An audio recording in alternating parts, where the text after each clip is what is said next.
लोग कहते हैं जवाब देना जरूरी है, नहीं दोगे तो लोग तुम्हें कमजोर समझेंगे। लेकिन ये जो दुनिया है ना, ये हमेशा दिखावे पर चलती है। असल में सबसे तगड़ा जवाब होता है चुप रहना। हां, सही सुना। जब तुम बोलते नहीं, सिर्फ मुस्कुराते हो, तो सामने वाला अंदर से जलने लगता है, क्योंकि चुप्पी सबसे बड़ा हथियार है। ये सीधे दिमाग पर वार करती है। और जब तुम्हारी चुप्पी सामने वाले के सब्र की परीक्षा लेने लगती है, तब समझ लो तुम्हारी जीत पक्की है। अब सवाल यह है, चुप रहना ताकत है या कमजोरी? जवाब मिलेगा अगले कुछ मिनटों में। शब्दों से वार करना आसान है, लेकिन असली खेल वही जीतते हैं जो खामोशी से वार करते हैं। जब तुम चुप रहते हो तो लोग सोचते हैं कि तुम डर गए, कि तुम्हारे पास कहने को कुछ नहीं है। लेकिन असलियत कुछ और होती है। चुप रहना कमजोरी नहीं, ये वो कला है जिसे समझने में लोगों को सालों लग जाते हैं। अगर तुम हर किसी को जवाब देने लगोगे तो अपने ही शब्दों में उलझ जाओगे। चुप्पी का सबसे बड़ा फायदा यह है कि ये सामने वाले को अंदर से बेचैन कर देती है। जब तुम्हें कोई गाली दे, ताने मारे या उकसाने की कोशिश करे और तुम बस मुस्कुराकर चुप रहो, तो उसका दिमाग हिल जाता है।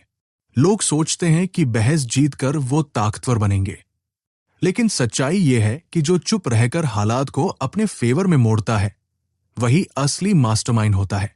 जो जितना ज्यादा बोलता है, वो उतना ज्यादा बेनकाब होता है। और जो चुप रहकर चीजों को देखता है, वो गेम का असली खिलाड़ी होता है। अब सवाल ये उठता है, चुप्पी ही सबसे तगड़ा जवाब क्यों है? सीधा सुनो, बिना घुमाए, बिना मीठे शब्दों के। पहला कारण, सामने वाले को मानसिक उलझन में डाल देता है। जब कोई तुमसे बहस करने आता है, वो उम्मीद करता है कि तुम भड़क जाओगे, जवाब दोगे, अपनी सफाई पेश करोगे। लेकिन जब तुम चुप रह जाते हो, तो उसका गेम वही खत्म हो जाता है। सामने वाला सोचने पर मजबूर हो जाता है, अरे ये तो रिएक्ट ही नहीं कर रहा, और यहीं से उसकी बेचैनी शुरू होती है। दूसरा कारण, बेकार की बहस से बचाता है। कभी कभी लोग बस इसलिए बोलते हैं कि तुम्हें नीचा दिखा सके। तुम चाहे कितना भी सही हो, कुछ लोग कभी मानेंगे ही नहीं। ऐसे में बहस करना सिर्फ टाइम और एनर्जी की बर्बादी है। चुप रहकर तुम अपना टाइम भी बचाते हो और सामने वाले को खुद ही जलने देते हो। तीसरा कारण, सामने वाले की सच्चाई खुद ही सामने आ जाती है। शांत रहो, क्योंकि जो झूठा होता है वो खुद ही खुद को एक्सपोज कर देता है। बार बार सफाई देने वाला अक्सर दोषी होता है, और जो सच में सही होता है उसे सफाई देने की जरूरत नहीं पड़ती। जब तुम चुप रहते हो, लोग खुद ही समझ जाते हैं कि कौन सही है और कौन गलत। चौथा कारण, लोग सोचते हैं कि तुम कमजोर हो, लेकिन असल में तुम गेम के मास्टर हो। दुनिया को बेवकूफ बनाना सबसे आसान चीज है।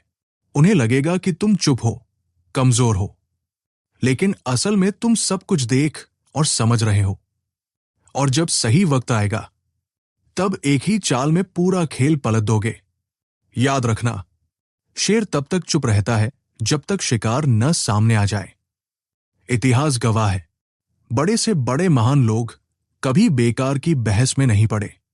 बुद्ध, जब उनसे कोई अपशब्द कहता, गाली देता, तो वो बस मुस्कुराते थे।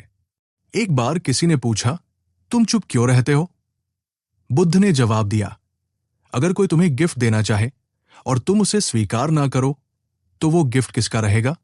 सामने वाला हक्का बक्का रह गया। बुद्ध ने कहा, ठीक उसी तरह जब कोई तुम्हें गाली देता है और तुम उसे स्वीकार नहीं करते, तो वो गाली किसकी हुई? उसी की जिसने दी थी।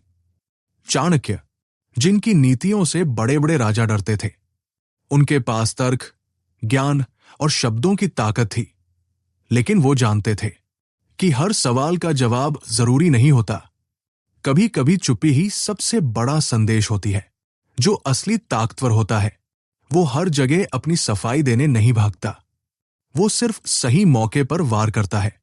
और चुप रहने की कला उसे अजेय बना देती है। अब तुम्हारे पास दो रास्ते हैं। पहला, हर किसी से बहस में उलझो, सफाई दो, अपनी एनर्जी बर्बाद करो।